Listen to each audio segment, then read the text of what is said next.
Special Envoy for the Horn of Africa Jeffrey Feltman will travel to Egypt, Eritrea, Ethiopia, and Sudan from May 4 to May 13, 2021, announced the U.S. Department of State in a statement on Monday. The Special Envoy will hold meetings with officials from the respective governments as well as the United Nations and the African Union. Jeffrey Feltman is one of the international brokers of negotiations between Egypt, Sudan and Ethiopia over the Grand Ethiopian Renaissance Dam, GERD. The talks are mediated by the African Union, the United Nations and the U.S.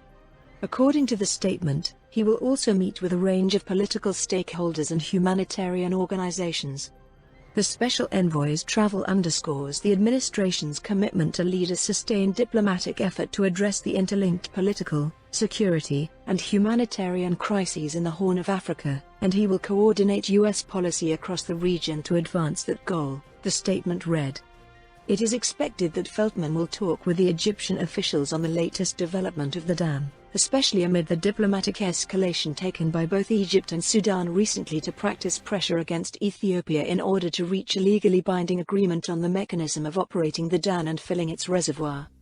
Egypt and Sudan insist that a legally binding agreement on the filling and operation of the dam should be reached before Ethiopia implements the second phase of dam filling. Ethiopia, however, says it will complete the dam filling in July with keeping 13.5 billion cubic meters of Nile water with or without an agreement. Egypt, on April 13, sent a letter to the United Nations Security Council, calling on the international community to engage in advancing the stalled GERD talks and persuade Ethiopia to refrain from unilateral acts. The three countries held several tripartite meetings since 2014 to reach a comprehensive agreement on the dam's filling and operation. However, no final agreement has been reached yet and each party blames the other for the failure of the negotiations. In mid-July 2020, Ethiopian authorities unilaterally carried out the first phase of the filling process with 4.9 billion cubic meters. The dispute among Egypt, Sudan, and Ethiopia dates back to May 2011 when Ethiopia started building the dam. Egypt voiced concern over its water share, 55.5 billion cubic meters.